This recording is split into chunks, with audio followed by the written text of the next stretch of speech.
कहानी शुरू करने से पहले अगर आपको पेट सेमेट्री का मतलब नहीं पता तो मैं आपको बता देती हूँ। इसका वैसे मतलब जानवरों का कब्रिस्तान होता है जहाँ पर मुर्दा जानवरों को दफनाया जाता है। कहानी के हिसाब से यूएस में एक टाउन है जिसका नाम लुडलो है। यहाँ पर एक पेट सेमेट्री बनाया गया है। फिर एक काफी बड़ा और मुश्किल रास्ता है जो जंगल के बीचों बीच है। उसके आगे एक बहुत बड़ा ग्राउंड बना हुआ है, पर ये कोई नॉर्मल ग्राउंड नहीं बल्कि इविल है, यानी कि बुरा। यहाँ बुराई पाई जाती है या कहीं कोई बुरी ताकत। अगर किसी मुर्दा जानवर या इंसान को वहाँ दफन किया जाए तो वो दोबारा जिंदा होकर लौट आता है, पर वैसा नहीं जैसे वो था, बल्कि इस ग्राउंड के इविल होने की वजह से वो भी इविल होकर आता है। अब एक नॉवेल में इस कहानी का मेन कैरेक्टर जिसका नाम जड है, वो हमें मजीद इविल ग्राउंड के बारे में बताता है। उसने यहाँ अपनी जवानी का वक्त बताया जब उसे खुद इस ग्राउंड का पता चला था। उसके मुताबिक यहाँ का पेट सेमेट्री काफी वक्त पहले यहाँ के एक कबीले ने बनाया था, जिसका मकसद था कि जिन जानवरों को यहाँ दफन किया जाएगा उनकी आत्माएं सबको उस इविल पावर से बचाएंगी जो जंगल में घूमता है, यानी वही इविल पावर जिसका कब्जा उस ग्राउंड पर है और उसी की वजह से वो जगह इविल है। जो चीज वो यहाँ दफन होने वाले लोगों से भी करवाता है, फिर चाहे वो इंसान हो या जानवर। अब पेट सेमेट्री के आगे का जो रास्ता था जो जंगली था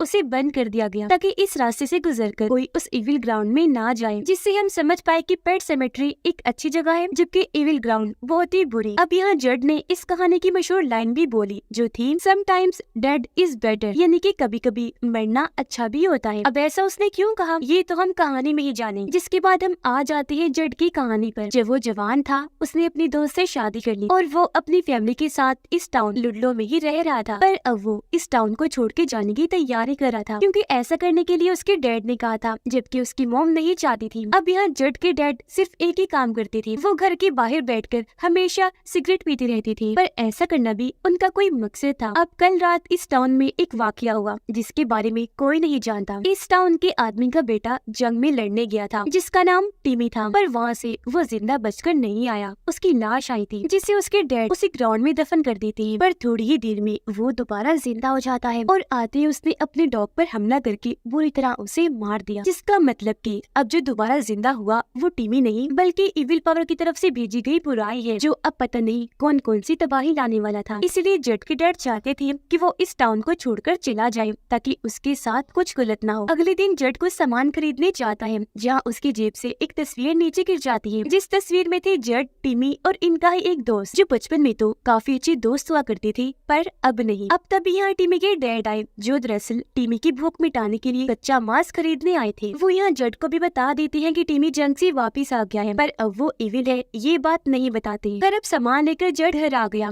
रात को जब ये फैमिली खाना खा रही थी तो जड अपने डैड को भी बता देता है कि टिमी वापिस आ चुका है। जिसके बाद अगले दिन ये दोनों बाप बेटे आखिरी बार आइस स्केटिंग देखने जाते हैं, यानी बर्फ पर दौड़ने का जहाँ मैच चल रहा था। यहाँ जड को अपने बचपन का दोस्त भी नजर आता है, पर दोनों आपस में कोई बात नहीं करते। इतनी ही देर में यहाँ टाउन का मेयर, शेरिफ और एक ऑफिसर आ जाते हैं जो देखने से काफी परेशान लग रहे थे कि शायद उन्हें कोई टेंशन सता रही है। पर जब यहाँ जड आया तो वो कहते हैं कि हम तुम्हारे लिए खुश हैं क्योंकि तुम इकलौते हो जो इस टाउन को छोड़कर जा रहे हो। जिसके बाद अगले ही दिन जड और उसकी वाइफ उसके मोम डैड को अलविदा कहकर गाड़ी में बैठे और यहाँ से निकल गए। पर जैसे ही टाउन को क्रॉस करने लगे अचानक एक कौवा इनकी गाड़ी से आकर टकरा गया, जिससे इनकी गाड़ी के सामने वाला कांच टूट गया और ऐसे ये टाउन से नहीं निकल पाए, इन्हें यही रुकना पड़ा। अब जब ये दोनों बाहर निकल कर आए तो इनकी गाड़ी के सामने टिमी का डॉग बैठा हुआ था जिसकी हालत बहुत ही खराब लग रही थी क्योंकि जब टिमी इविल होकर आया था तो उसने अपने डॉग को तो मार दिया था, पर बाद में टिमी के डैड ने डॉग को भी उस ग्राउंड में दफन कर दिया जो अब जिंदा होकर आ गया है पर इविल बनकर। तो अब ये दोनों डॉग को पैदल ही उसके घर छोड़ के आने का फैसला करते हैं क्योंकि घर पास ही था। जिस बीच हमने देखा जड के दोस्त और उसकी बहन को जो अलग अलग जानवरों के अजीबोगरीब मास्क बनाती है। ये सब उसके अपने जहन की बनावट थी। वो भी कुछ दिन के बाद इस टाउन को छोड़ के जाने वाली थी ताकि वहाँ अपने मास्क बेचने के लिए स्टॉल लगा सके। वो अपने भाई को भी साथ चलने का कहती है पर वो कहता है कि मुझसे ये नहीं होगा, तो उसने जाने से मना कर दिया। पर थोड़ी ही देर में इन्हें खेतों में से आवाज आने लगी। ये जब चेक करने गई तो देखते हैं कि वहाँ सूरजमुखी के फूल में अजीब सी गोल शक्ल बनी हुई है जिसमें से खून भी निकल रहा है और ये शिप बिल्कुल उस इविल ग्राउंड जैसी गोल थी। अब जड का दोस्त चेक करने आगे बढ़ा पर तभी उसका पैर किसी चीज में अटक गया। वो जोर से नीचे जाके गिरता है जिससे एक नुकीली चीज उसकी हाथ की आर पार हो जाती है। उधर जड और उसकी वाइफ टिमी के डॉग को लेकर उसके घर आ गई थी, जहाँ अजीब तरह से टिमी घर के अंदर खड़ा था। अब अचानक ही डॉग उछल कर आया और उसने जड की वाइफ का बाजू पकड़ लिया, पूरी तरह काट लेता है। वो उसकी बाजू को छोड़ने का नाम ही नहीं ले रहा था। जड ये देखकर काफी घबरा गया और टिमी को कहता है कि अंदर खड़े क्या देख रहे हो, आकर डॉग को हटाओ। पर टिमी फिर भी नहीं आया। काफी देर के बाद जब उसका खुद दिल किया, वो बाहर आया और अब उसने गोली चलाई, जिसे अब जाकर डॉग ने उसकी बाजू को छोड़ा, जिसके बाद टिमी अपने डॉग को लेकर अंदर चला गया। इनकी मदद तक नहीं की तो अब जड खुद ही अपनी वाइफ को लेकर हॉस्पिटल गया, जिससे यहाँ एक बात तो तय हो गई कि अभी फिलहाल ये टाउन छोड़कर नहीं जा सकती, कम से कम 3-4 दिन, क्योंकि उसकी वाइफ को यही हॉस्पिटल में रहना था। फिर जब जड वहाँ से बाहर आया तो बाहर उसकी मुलाकात अपने बचपन के दोस्त से हो गई, जो अपने हाथ की पट्टी करवाने आया था। और अब आखिरकार ये इतने दिन के बाद एक दूसरे से बात कर ही लेते हैं। इन्होंने काफी बातें भी की और इस बारे में भी कि जब से टिमी वापिस आया है उसका बर्ताव काफी अजीब हो गया है। पर क्यों, ये जानने के लिए जड दोबारा से टिमी के घर आया, जहाँ वो दिल दहला देने वाला नजारा देखता है कि टिमी ने एक पिग को मारकर उसे पूरा चीर दिया है, जिसका मांस वो बैठा खा रहा था और उसके हाथों से खून टपक रहा था। वो किसी दरिंदे से कम नहीं लग रहा था। अब जड पहले तो घबरा गया, पर हिम्मत करके जब वो उसके पास जाने लगा, यहाँ टिमी के डैड आ गए। उनकी तरफ देखकर जैसे जड ने टिमी को देखा, वो यहाँ से गायब हो गया। टिमी के डैड भी अब उसे कुछ नहीं बताते। तो अब यहाँ अपने सवालों के जवाब पाने के लिए जड अपने घर आ जाता है। वो सारी सूरत हाल के बारे में अपने मॉम डैड को बताकर उसके बारे में पूछने लगा, क्योंकि उसे लग रहा था कि सब उससे कुछ छुपा रही है। पर उसकी मॉम उठी और यहाँ से जाने लगती है, जिनकी टांगों पर हम चोट के निशान देखते हैं। ऐसा लग रहा था जैसे किसी ने नोचा हुआ है। तो अब जड अपने डैड से जवाब मांगने लगा कि आखिर टाउन में चल क्या रहा है और आप मुझे यहाँ से भेजना क्यों चाहती हैं। पर उसके डैड ने भी कोई जवाब नहीं दिया। घर में टिमी इतना अजीब हो गया कि अब उसने चूहों को पकड़कर उन्हें मारना शुरू कर दिया, जिनको भी वो चीर कर खा रहा था, और कुछ फैमिलीज के नाम भी लिख रहा था, जिन सबको वो मार देगा। और ये सब लोग वही लोग हैं जो यहाँ रह रहे हैं। सबसे पहले वाली तो जड की फैमिली थी, दूसरा टाउन का मेयर था, तीसरा शहरी, चौथी थी ऑफिसर, पांचवी फैमिली का नाम वो लिख रहा था, जो थी जड का दोस्त और उसकी बहन। अब टिमी की स्किन जल्द छिलके की तरह उतर रही थी, जिसे अपने हाथों से फाड़ कर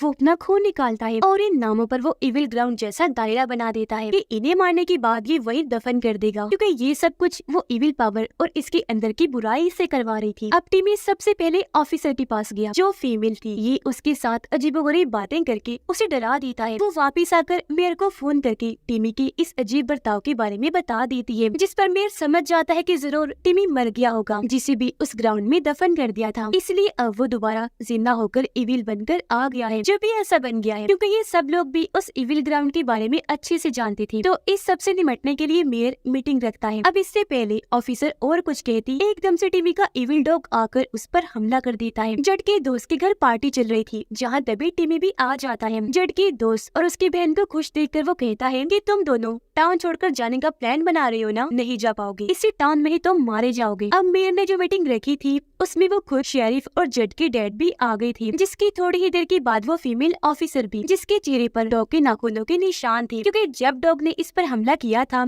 ऑफिसर ने उसे मार दिया। और अब यहाँ हमें पता चला कि ये लोग काफी बहादुर ताकतवर हैं और कई सालों से इस टाउन की हिफाजत करते आ रहे हैं। इनसे पहले इनके मॉम डैड और पूरी फैमिली किया करती थी। अब डॉग तो मर गया था, सिर्फ अब मारना था टिमी को, और इस बारे में ही वो बातचीत कर रहे थे। रात की वक्त जड जब सो रहा था तो बार बार उसे डरावने सपने आ रहे थे, जिनसे उसकी आँख खुल जाती है। उसकी नजर खिड़की पर गई, जहाँ कोई खड़ा हुआ था। वो घबरा गया, गन लेकर जल्दी से बाहर आया चेक करने, पर वहाँ कोई भी नहीं था, बस सीढ़ी खिड़की के पास रखी हुई थी। वो अब और आगे गया चेक करने, जहाँ उसे अपने बचपन की वही तस्वीर मिलती है, जिसमें वो तीनों दोस्त थे, पर अब तस्वीर में इनके चेहरे सिगरेट से जला दिए गए थे। ये तस्वीर को देख ही रहा था कि तभी एक ट्रक वहाँ से गुजरा। तब जल्दी से जड साइड पर हुआ और बाल बाल उसकी जान बच पाती है। फिर अब जब वो घर वापिस आया, अपने दोस्त को देखता है जो खिड़की से अंदर आ रहा था, और क्योंकि उसने जड के हाथ में गन देख ली थी तो वो घबराते हुए कहता है कि नीचे करो गन। मैं नहीं था, क्योंकि वो भी दरअसल टिमी ही था, जो बाहर खड़ा होकर इन पर नजर रखे हुए था। अब ये दोनों दोस्त चर्च गए, क्योंकि वहाँ पर इनको अपने सवालों के जवाब मिल जाएंगे। दरअसल चर्च में सारा रिकॉर्ड मौजूद था इस टाउन के बारे में, पर तभी पीछे से टिमी जड की दोस्त की बहन के पास पहुँच गया। इसने बाहर जाकर चाकू उसके पेट में घुसाकर आर पार कर दिया। अब उसके पास भी चाकू था, जिसे वो टिमी की बाजू पर मारकर कट लगा देती है और जल्दी से यहाँ से भागकर बाहर आई, पर टिमी उसे पकड़ लेता है और अब उसने जड की दोस्त की बहन को जान से ही मार दिया और उसे भी ले जाकर उस इविल ग्राउंड में दफन कर देता है। अब जड और उसका दोस्त प्रीस्ट के पास आए, जो इनको सारा रिकॉर्ड दे देता है, जिसमें इस टाउन की तारीख के बारे बारे में सब कुछ लिखा हुआ था, जिसके मुताबिक ये कहानी काफी साल और पीछे आ जाती है, जहाँ पर लुडलो नाम का एक आदमी इस जगह पर अपने साथियों के साथ आया था ताकि रहने के लिए कोई जगह ढूंढ सके। यहाँ आकर लुडलो ने अपने बाकी साथियों को भी बुला लिया, पर जब तक वो आए लुडलो खुद गायब हो गया। उसका कुछ अता पता नहीं था। यहाँ आते उसके साथियों को पता चल गया कि यहाँ पर एक इविल ग्राउंड है। जब यहाँ के रहने वाले टाउन छोड़कर चले गए, अक्सर जंगल से डरावनी आवाजें आती है, सपनों में तो पता नहीं क्या क्या, जो सब इस इविल ग्राउंड का असर था। अब लुडलो के लोग आखिर पेट सिमेट्री में भी आ गए, पर आगे बढ़ने पर ये आखिर इविल ग्राउंड में भी पहुँच जाते हैं, जहाँ पर इसी टाउन का रहने वाला एक आदमी भी बैठा हुआ था, जिसका ताल्लुक एक कबीले से था। अब ये लोग उससे लुडलो के बारे में पूछते हैं, जिस पर वो बताता है कि उसकी तो मौत हो गई थी। अब मैंने तुम्हारे साथियों को मना भी किया था, लेकिन उन्होंने उसे इस इविल ग्राउंड में दफन कर दिया और अब वो दोबारा जिंदा होकर इविल बनकर लौटा है और हमेशा के लिए यहीं कहीं होकर रह गया। फिर हम लुडलो को भी दरिंदे के रूप में देखते हैं, जो बड़ी बेदर्दी से एक जानवर को मार कर उसे खा रहा था। अब एक आदमी जैसे उसके पास आने लगा, लुडलो उस पर भी हमला करके बुरी तरह उसे चीर देता है और अब उसे भी फाड़ कर खाना शुरू कर देता है। उसने फिर दरिंदगी की हद ही पार कर दी। वो बाकियों पर भी हमला करने के लिए आगे बढ़ा, लेकिन उन्होंने लुडलो को ही मार दिया, जिसकी याद में इस टाउन का नाम लुडलो रख दिया गया, ताकि सबको बताया जा सके कि इविल ग्राउंड में लाशों को दफन करने से आपको क्या क्या भुगतना पड़ सकता है। तो यहाँ पता चला कि वो इविल ग्राउंड बिल्कुल एक पेट, एक मुंह की तरह है, जो लोगों को खाता रहता है, पर कभी भी उसकी भूख नहीं मिटती। वो जब जिस्मों को खाता है तभी जंगल से आवाजें आती है। यही वजह है कि वो रास्ता बंद कर दिया गया था। रिकॉर्ड में उन सब लोगों के नाम भी लिखे हुए थे जिन्होंने इस टाउन को बसाया और लुडलो को इस इविल ग्राउंड में दफन करके उस इविल पावर को जगा दिया, क्योंकि वही से सिलसिला शुरू हुआ था। अब ये सारे वही लोग हैं जिनके नाम टिमी ने अपनी किताब में लिखे। जाहिर है ये सब टिमी से वो इविल पावर ही करवा रही थी, और जो अब यहाँ के लोग हैं जिनके नाम टिमी ने लिखे, उनकी ही फैमिलीज दरअसल लुडलो के साथ ही थे। अब उस वक्त लुडलो के अंदर इविल पावर आकर उन सबको और उनकी फैमिलीज को नहीं मार पाई, पर अब वो ये काम टिमी के जरिए करवा रही है, क्योंकि सालों से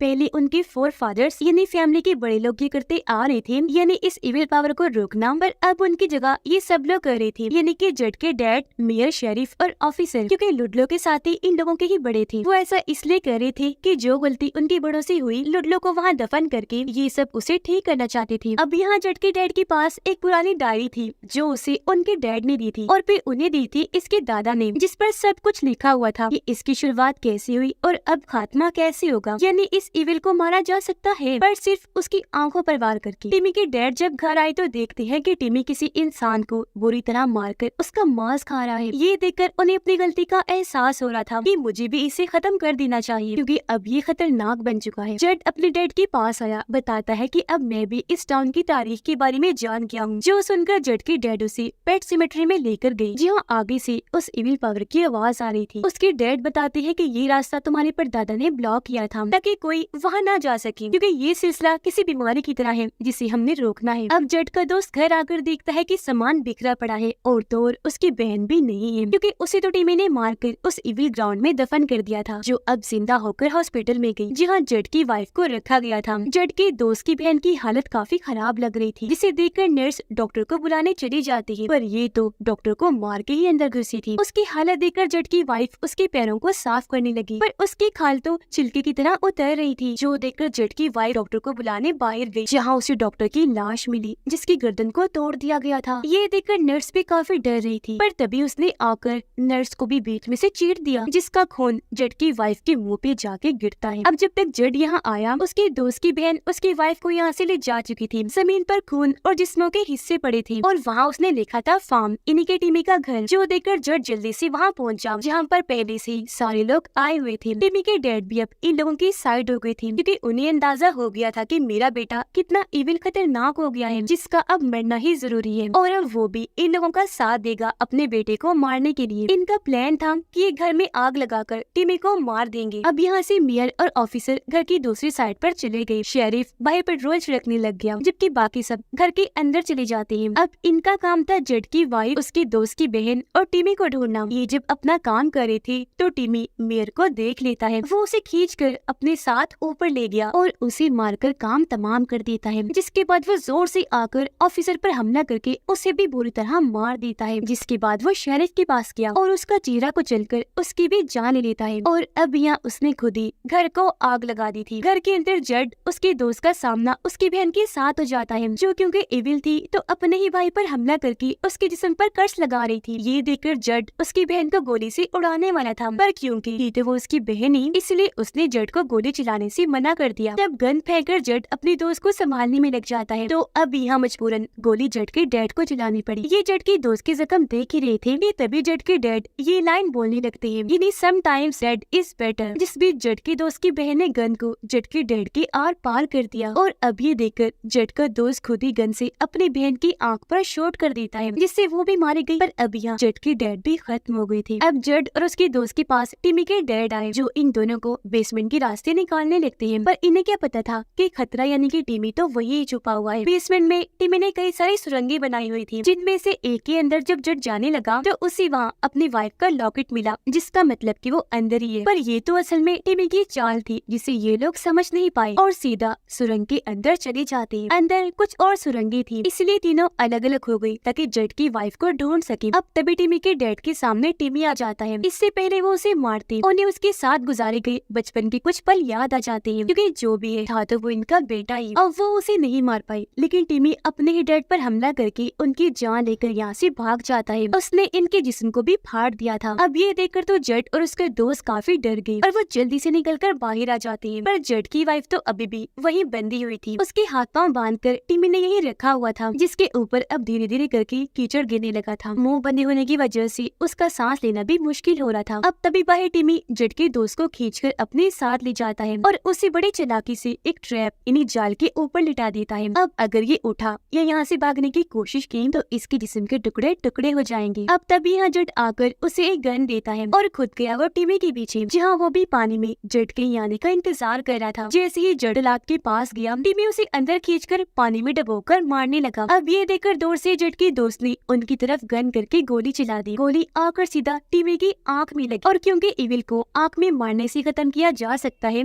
इसीलिए वो यहाँ पर आखिरकार मारा ही गया। और अब यहाँ कीचड़ के साथ बहकर जड की वाइफ भी आ गई, जो खुद ही आजाद होकर जड के पास आ जाती है। इन्होंने फिर जड की दोस्त को भी ट्रैप से आजाद करवा लिया था। और अब हम कुछ दिन के बाद का वक्त देखते हैं, जहाँ पर जड और उसकी वाइफ इसी टाउन में रहने लगे थे, क्योंकि अब डैड के मरने के बाद उनकी जगह जड ने ले ली थी और अब वो अपने डैड की जगह बाहर बैठकर सिगरेट फूंकता है और ये अब खुद इस टाउन को बचाएगा। अब ये तो नहीं गए टाउन को छोड़कर, लेकिन जड का दोस्त चला गया अपनी बहन की मांस लेकर, ताकि वो अपनी बहन का सपना पूरा कर सके। टाउन से निकलकर मांस बेचने के लिए स्टॉल लगाना। पर अब जड हर आने वाले खतरे से निपटने को तैयार है, जहाँ अब की बार उसका साथ उसकी वाइफ भी देगी, क्योंकि ये पहले ही बहुत सारे खतरों से निपट चुके हैं। और इसी के साथ ये कहानी इधर ही खत्म हो जाती है।